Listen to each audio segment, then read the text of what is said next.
नमस्कार दोस्तों, आज इस वीडियो में जानेंगे कि कैसे एनर्जी ड्रिंक के मार्केट में रेड बुल अपना मोनोपोली बिजनेस कर रही है।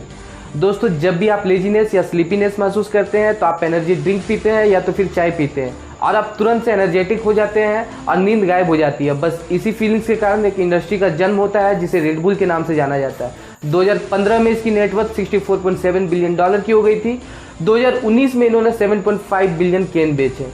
दोस्तों, आज के डेट में थाईलैंड एक 20th लार्जेस्ट इकोनॉमिक कंट्री में आती है, लेकिन 20th सेंचुरी में थाईलैंड की हालत बहुत ही ख़राब थी। थाईलैंड की मात्र 30% जनता ही शहरों में रहा करती थी और वहाँ के लोगों की एवरेज इनकम $2 ही हुआ करती थी।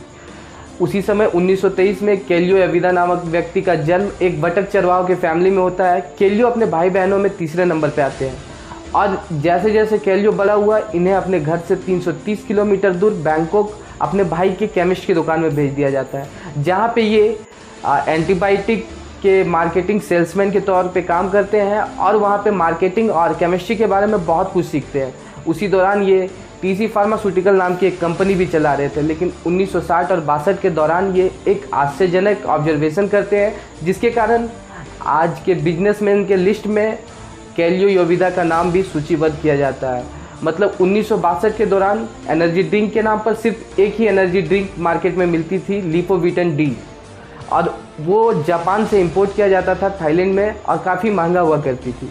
उसी समय केलियो ने एक नए एनर्जी ड्रिंक को मार्केट में इंट्रोड्यूस किया जिसका नाम क्रेटिंग टैंक था। क्रेटिंग टैंक का अर्थ लाल गोर होता है। इसमें क्या है कि दो सांड आपस में एक दूसरे के अपोजिट खड़ा रहते हैं और इसे एक स्ट्रेंथ का सिंबल माना गया है। और जो क्रेटिंग टैंक के इंग्रेडिएंट सिमिलर लिपोविटन डी के समान है, मतलब इसमें टॉरिन, कैफीन, बी विटामिन और शुगर जैसे इंग्रेडिएंट मिलाकर बनाया जाता है।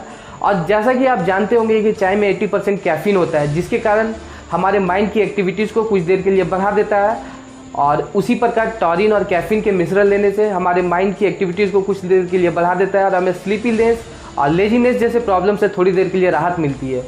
अब आप लोग में से कई लोगों के मन में सवाल उठ रहा होगा कि रेड बुल एक ऑस्ट्रेलियन कंपनी है। टेक्निकली आप सही है, क्योंकि रेड बुल की साइट खोलेंगे तो आपको कुछ ऐसा ही लगेगा, लेकिन एक इंसिडेंट ने पूरे क्रेटिंग टैंक के इतिहास को बदलकर रेड बुल में तब्दील कर दिया और एक लोकप्रिय ब्रांड की तरह पेश किया।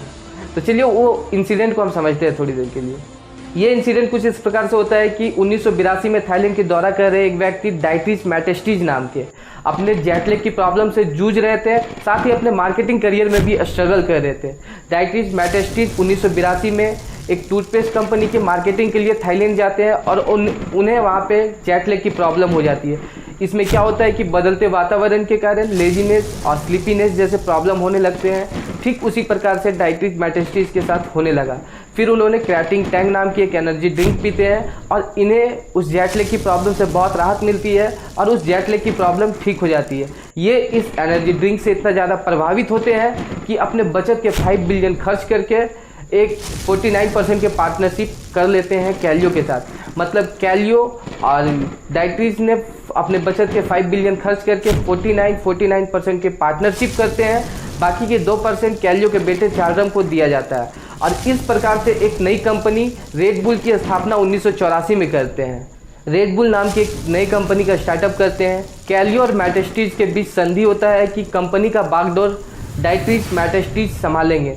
जैसा कि कंपनी का बागडोर जब डाइट्रीज मैटेस्टीज संभाल रहे थे, तो उन्होंने इस एनर्जी ड्रिंक का जो नाम था क्रेटिंग टैंक मतलब लाल गोर, इसे बदल कर रेड बुल में तब्दील कर दिया और 1987 में पूरे ऑस्ट्रेलिया में लॉन्च कर दिया।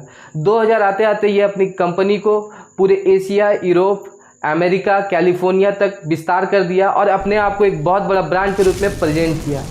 अब इनके मार्केटिंग स्ट्रेटेजी को समझते हैं कि किस प्रकार से अपने अनोखे तरीके से मार्केटिंग स्ट्रेटेजी को अपनाया और उस दौर से इस दौर तक अपने आप को एक लोकप्रिय ब्रांड के रूप में बनाए रखा। इनके मार्केटिंग स्ट्रेटेजी इतना सटीक और क्लियर है कि सीधे इसके कस्टमर को हिट करती है। रेड बुल ने अपने मार्केट मतलब अपने कस्टमर को सबसे पहले टारगेट किया। इसमें मोस्टली यूथ और यंगस्टर लोगों को टारगेट किया गया और देखा और ऑब्जर्व किया कि यंगस्टर और यूथ अपना ज़्यादा टाइम कहाँ बिताते हैं, क्या गेम देखते हैं और किस जगहों पे जाना ज़्यादा पसंद करते हैं। तो जैसा कि एक यंगस्टर किन किन जगहों पे जाता है, जिम में जाएगा, पब में जाएगा और स्पोर्ट्स देखना पसंद करेगा, इन सभी जगहों में रेड बुल ने अपना इतना भयानक मार्केटिंग किया कि आज एक लोकप्रिय ब्रांड के रूप में जाने लगा। यूथ के पसंदीदा जगह मतलब जिम पब के बाहर रेड बुल अपनी गाड़ियां खड़ी कर देती थी। इन गाड़ियों में पीछे एक बहुत बड़ा रेड बुल की कैंक रखा रहता था और अपने आप को एक बहुत बड़ा ब्रांड के रूप में यंगस्टर के बीच प्रेजेंट करता था। इससे यंगस्टर भी बहुत ज़्यादा प्रभावित होते थे। उसके बाद यंगस्टर अगर क्लब में जाते थे पार्टियां करने के लिए तो रेड बुल अपने ड्रिंक्स को फ्री में डिस्ट्रीब्यूट करते थे यंगस्टर के बीच। कई बार तो पार्टियां खुद रेड बुल ही ऑर्गेनाइज करके देते थे यंगस्टर को।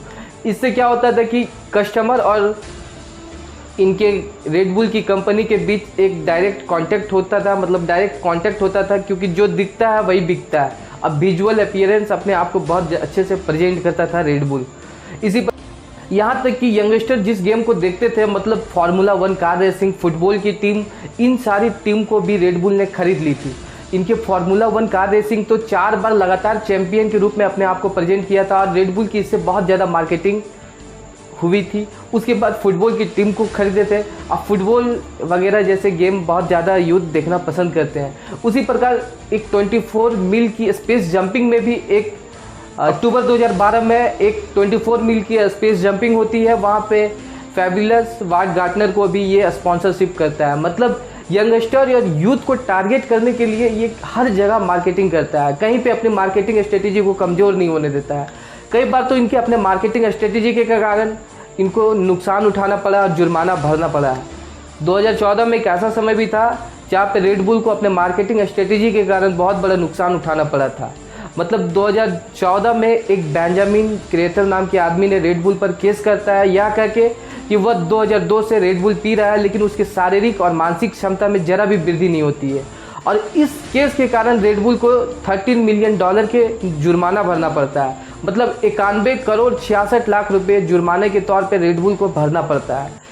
आज के डेट में रेड बुल के इस सक्सेस स्टोरी से हम अपने बिजनेस में भी एग्जीक्यूट करके बहुत कुछ सीख सकते हैं कि किस प्रकार से अपने ऑडियंस को टारगेट करें, किस प्रकार से अपने ऑडियंस के बीच मार्केटिंग करें। और या रेड बुल की कहानी बहुत बड़ा लेसन के रूप में अपने बिजनेस में हम अप्लाई कर सकते हैं। आशा करता हूं दोस्तों आपको ये वीडियो इन्फॉर्मेटिव लगी होगी। चलिए मिलते हैं नेक्स्ट वीडियो पे। धन्यवाद। Thank you so much.